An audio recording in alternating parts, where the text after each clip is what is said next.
3 సెకన్లలో 260 మంది ప్రాణాలు గాల్లో కలిసిపోయాయి.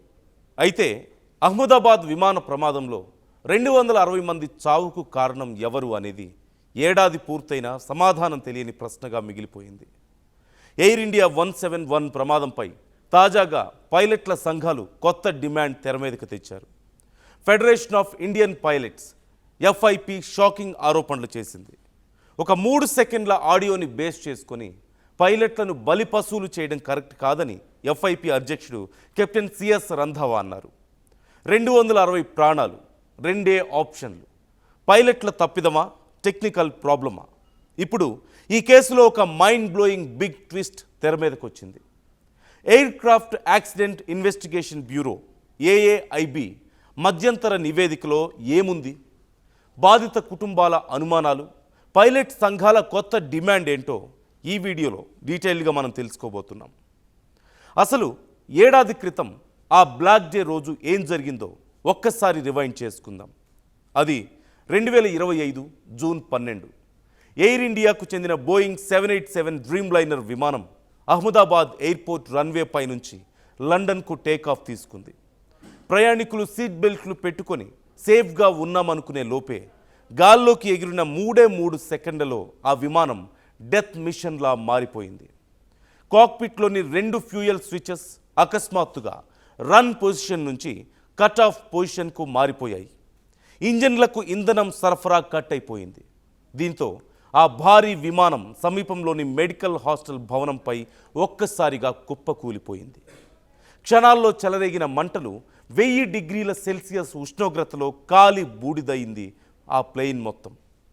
విమానంలో ఉన్న 241 మంది ప్రయాణికులు, సిబ్బందితో పాటు హాస్టల్లో నిద్రిస్తున్న 19 మంది మెడికల్ స్టూడెంట్స్ సజీవ దహనమయ్యారు. 260 మంది ప్రాణాలు గాల్లో కలిసిపోయాయి. 1996 నాటి చర్కీ దాద్రి మిడ్-ఎయిర్ కొలిజన్ తర్వాత భారత్లో జరిగిన అతిపెద్ద విమాన ప్రమాదం ఇదే. కానీ ఈ నరకంలో విచిత్రంగా ఒకే ఒక్కడు బ్రతికాడు. 11A సీట్లో కూర్చున్న బ్రిటిష్ సిటిజన్ విశ్వాస్ కుమార్ రమేష్ మాత్రమే ఈ ప్రమాదం నుంచి ప్రాణాలతో బయటపడిన ప్యాసింజర్. ఆ తర్వాత మృతదేహాలను గుర్తించడానికి వారాల తరబడి DNA టెస్టులు చేయాల్సి వచ్చిందంటే ఆ ప్రమాద తీవ్రత ఎంత ఘోరంగా ఉందో అర్థం చేసుకోవచ్చు. ప్రమాదం జరిగిన కొద్ది రోజులకే air craft accident investigation bureau AAIB ప్రాథమిక రిపోర్ట్ను విడుదల చేసింది.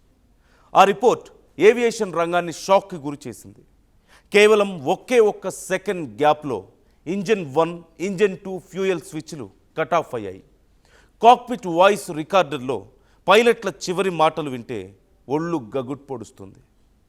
అక్కడ ఏమని రికార్డ్ అయిందంటే, పైలట్ 1 స్విచ్ ఎందుకు కట్ ఆఫ్ చేశావు అని అడిగితే పైలట్ 2 నేనేం చేయలేదు అంటూ ఉండగానే వెంటనే ఫ్లైట్ కంట్రోల్ తప్పి వేగంగా క్రిందకు పడిపోతూ మేడే మేడే మేడే అంటూ పైలట్ చేసిన చావు కేకలు మాత్రమే అందులో రికార్డ్ అయ్యాయి. ఆ ఆడియో ఆధారంగా కొన్ని మీడియా సంస్థలు పైలట్ల నిర్లక్ష్యమే ప్రమాదానికి కారణం అంటూ ఆర్టికల్స్ రాశాయి. అమెరికా అధికారులు కూడా పైలట్ ఎర్రర్ వైపే మొగ్గు చూపుతున్నారంటూ ప్రచారం చేశారు. కానీ ఇక్కడే ఫెడరేషన్ ఆఫ్ ఇండియన్ పైలట్స్ తీవ్రంగా అభ్యంతరం వ్యక్తం చేస్తుంది. కేవలం కొన్ని సెకండ్ల ఆడియోని పట్టుకొని పైలట్లను బలిపశువులను చేస్తారా, చనిపోయిన వారిపై తప్పు నెట్టేస్తారా అంటూ ప్రశ్నిస్తున్నారు.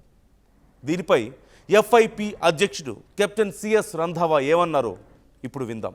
And the Western media straight away blamed the pirates without any evidence. That immediately made us issue legal notices to Wall Street Journal and Reuters both, that how can you speculate, what is the evidence you have got?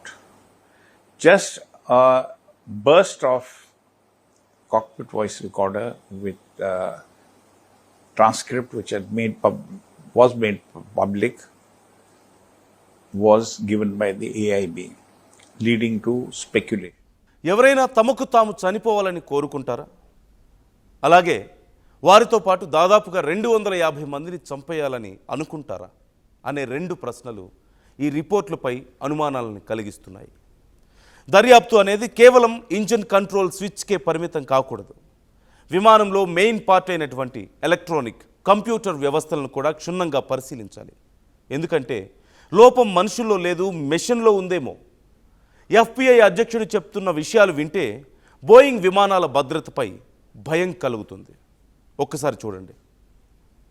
We also challenge the timings which were given in the report.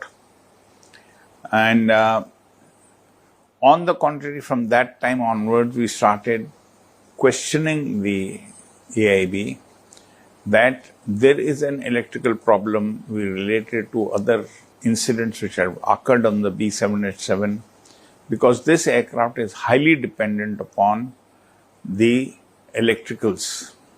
Like you do not have a pneumatic system. Pneumatic is air system. So like the brakes, they are also electrical. There are a lot of batteries, lot of generators in this aircraft. And from the time of manufacture of this aircraft has been having a history of electrical problems, starting from lithium batteries to fires to burnout in the P100 panel. గతంలో కూడా Boeing 787 dream liner విమానాల్లో విద్యుత్ వ్యవస్థ లోపాలు, lithium బ్యాటరీలు పేలడం, electronics విభాగంలో నీరు చేరడం లాంటి ఎన్నో సమస్యలు వచ్చాయి. సేమ్ డే జరిగిన మరొక ఇన్సిడెంట్ ఒకసారి మనం చూస్తే, ప్రమాదం జరిగిన రోజే వియన్నా ఢిల్లీ ఎయిర్ ఇండియా విమానంలో కూడా షార్ట్ సర్క్యూట్ జరిగి ఎలక్ట్రానిక్ బేలో నీరు నిలిచిపోయింది. ఇక సిమిలర్గా జరిగినటువంటి మరికొన్ని సమస్యలు ఒకసారి చూస్తే, రిపీటెడ్ గ్లిచ్. ఈ ప్రమాదం జరిగిన కొద్ది నెలలకే లండన్ బెంగళూరు రూట్లో వెళ్తున్న మరొక ఎయిర్ ఇండియా బోయింగ్ 787 విమానంలో కూడా ఇలాగే ఫ్యూయల్ స్విచ్తో ప్రాబ్లం వచ్చింది. అంటే బోయింగ్ 787 డిజైన్లోనే ఏదో ఒక పెద్ద లోపం ఉంది అనే అనుమానాలు బలపడుతున్నాయి. గతంలో బోయింగ్ 737 మ్యాక్స్ విమానాల్లో ఉన్న భయంకరమైన డిజైన్ లోపాలను దాచిపెట్టి వందలాది మంది ప్రాణాలతో చెలగాటమాడిన చరిత్ర బోయింగ్ సంస్థకుంది. ఇప్పుడు అహ్మదాబాద్ ప్రమాదంలో కూడా తమ తప్పును కప్పిపుచ్చుకోవడానికి పైలట్లపై నెట్టేసేందుకు ప్రయత్నాలు జరుగుతున్నాయా? అందుకే ఆ స్విచ్ ప్యానల్ను అమెరికాలోని బోయింగ్ హెడ్ క్వార్టర్స్కు పంపి టెస్ట్ చేయిస్తున్నారు. ఎంక్వైరీ సంస్థల వన్ సైడ్ విధానం పట్ల federation of Indian pilots FIP నిరసన వ్యక్తం చేస్తోంది.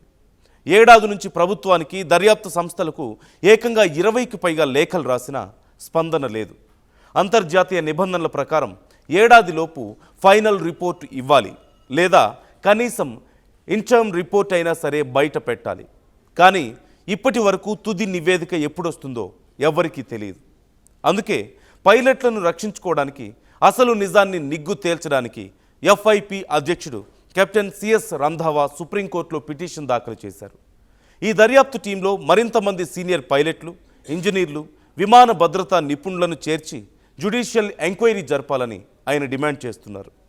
మధ్యంతర నివేదికను హడావుడిగా విడుదల చేసి పైలట్లను నిందితులుగా ముద్ర వేయడాన్ని ఆయన పూర్తిగా వ్యతిరేకిస్తున్నారు. నిజానికి కారణం తేలని విమాన ప్రమాదాలు గ్లోబల్ ఏవియేషన్ ఇండస్ట్రీకి ఎప్పుడూ శాపంగానే మారుతున్నాయి.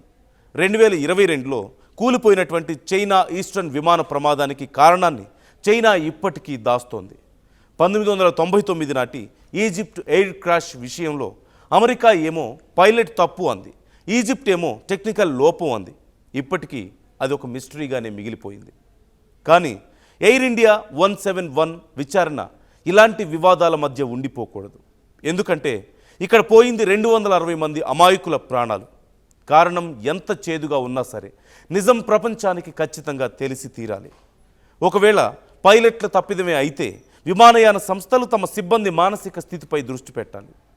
ఒకవేళ అది విమాన లోపమే అని తేలితే ప్రపంచవ్యాప్తంగా ఎగురుతున్న వేలాది బోయింగ్ డ్రీమ్ లైనర్ విమానాల డిజైన్ను మార్చాల్సి ఉంటుంది. లేదంటే లక్షలాది మంది ప్యాసింజర్ల ప్రాణాలు గాల్లో దీపాలే. సుప్రీంకోర్టు జోక్యంతోనైనా ఈ అహ్మదాబాద్ ప్రమాదం వెనుక ఉన్న అసలు మిస్టరీ వీడుతుందో లేదో వేచి చూడాలి. ఈ వీడియో చూశాక మీరేమనుకుంటున్నారు? పైలట్ల తప్పిదమా, ఎయిర్ ఇండియా టెక్నికల్ ప్రాబ్లమా? కామెంట్ చేసే ప్రయత్నం చేయండి. మరిన్ని ఇలాంటి వీడియోస్ కోసం ఆర్ స్ట్రీమ్ ఛానల్ సబ్స్క్రైబ్ చేసుకోండి.